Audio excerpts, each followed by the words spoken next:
You ever wonder why some students seem to breeze through school while others struggle to keep up? You know the ones I'm talking about. Kids who somehow get the perfect grades, stay on top of all their extracurriculars, and still have time to hang out with friends. Almost feels like they have a cheat code for school. Well, here's the truth, they do. And no, it's not some natural talent or insane IQ. It's a set of habits that they've built over time. Habits that make studying easier, school less stressful, and success almost inevitable. My name is Dr. Salman. I'm a GMC licensed medical doctor, and I'm a proud graduate of Imperial College, London. In this video, I'm going to break down 5 habits that's going to make you the best student in your class, or at least far better student than you currently are. No, I'm not going to tell you to wake up at 3 a.m., drown yourself in cold showers, or meditate for 6 hours straight while contemplating the meaning of life. Instead, I'm going to show you real practical habits that you can start today to become more productive, stay ahead of your deadlines, and actually enjoy the process of learning. Here's the thing, most students will never develop these habits. They'll keep procrastinating, cramming last minute, and wondering why their grades aren't what they want them to be. But by the end of this video, you'll have the tools to break out of the vicious cycle of procrastinating, not getting results, feeling dissatisfied. So here's habit number 1, follow an after-school routine. Let's be real, most students have no real plan when they get home from school. They come in, they throw their backpack on the floor and think, I'll start my homework in a few minutes. Then those few minutes become a few hours. Few hours becomes the entire evening, scrolling on TikTok, X, Instagram, YouTube for 3 friggin' hours. You know exactly what I mean. Here's the problem. Your brain loves patterns. If after school, your routine is just sit on the couch and do nothing every single day, then you're reinforcing that habit of procrastination. Here's the fix. You just need a structured after-school routine. Start by setting a timer. So come home and set a timer for the amount of time that you're going to relax. I'm talking about a simple habit that makes it easy for you to just get started. Here's what mine looked like after high school. So step 1, relax for about 10-15 minutes. Let my brain reset after a full day of work and study. And then step 2, set up my workspace, clear my desk, get my supplies, and get an updated to-do list. So start with the small tasks. The hardest part is getting started. So you want to start something that's easy, that's going to help you build the momentum that you need. And then the final step is work in focus blocks. So 30 minutes to an hour, then take fixed breaks. The entire point of this routine is to make starting your work as easy as possible. Once you begin, your momentum will carry you forward. But if you don't have a plan, you'll end up scrolling your life away. Habit number 2, evenly distribute your workload.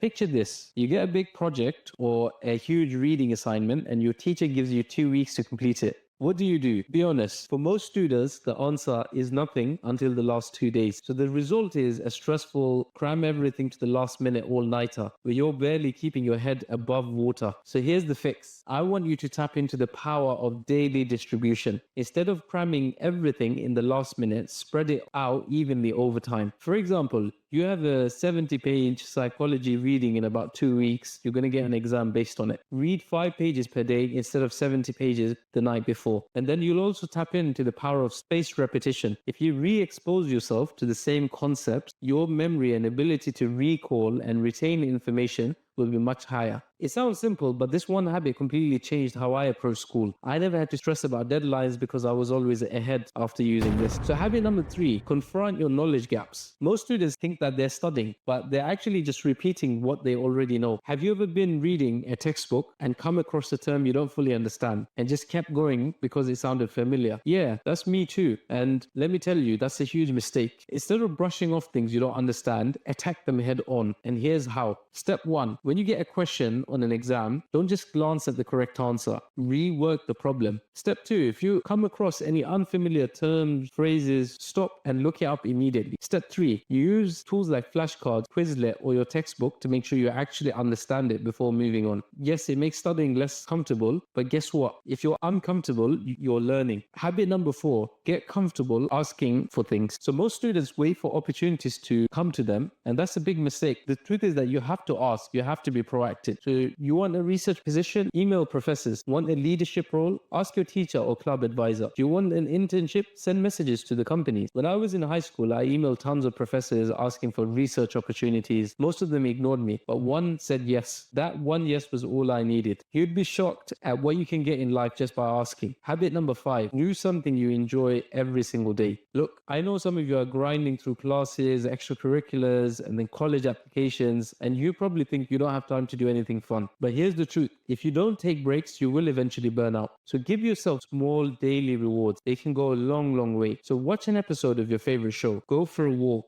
Pick up a hobby you enjoy. Even 10 to 15 minutes of something fun can reset your brain and make you more productive when you come back to work. If you don't take time for things that you enjoy, you'll eventually crash. And trust me, that's way worse. Rather than this boom and bust, give yourself regular fixed breaks. Do something you enjoy every single day and you will not burn out. So those are the 5 habits that will turn you into the best student in your class. They completely change how you approach school, help you stay ahead, avoid stress, and actually enjoy learning. But here's the thing. None of this will matter if you're still making the biggest mistake most students don't even realize that they're making. There's one study habit that can single-handedly ruin your grade, even if you're doing everything else right. If you don't fix it, all your effort will go to complete waste. So if you click on this video right here, where I break down the most common study mistakes, that's going to keep you from getting the grades that you actually deserve. We're going to address this together. I'll see you there. So here's a bonus habit that will be completely game-changing. It's one of the key things that completely changed my relationship with my studies. So in the field of neurology and neuroscience, there's this concept called the default mode network. So in your brain, you've got different regions and they all connect to form a system called the default mode network. Now, here's what's interesting. So the default mode network is only activated during rest. And what it actually does is organizes your key memories into neat files and folders inside your brain. So why does this matter? We're going to use this knowledge of the default mode network to tap into the power of active rest. So there's 2 kinds of rest. There's active rest and then there's passive rest. So active rest is when you actually get up during your break, move away from your workstation, and you go and do something completely different. It's completely relaxing. You might play a round of table tennis with your friend. You might go for a walk. You might do some rock climbing. And then when you come back, because your default mode network has been stimulated in the proper way, you'll find that you've actually retained your knowledge and concepts really, really nicely. Now, if you do passive rest, which is you just stay to your workstation, you're texting a friend, you're watching a video, you haven't actually completely dissociated yourself from your workstation, and you'll find that the knowledge during your break completely goes out your brain. So tip number 6, the bonus tip, is use the power of active rest. If you enjoyed this type of content, please leave a like, comment, subscribe. I'm going to see you at the top.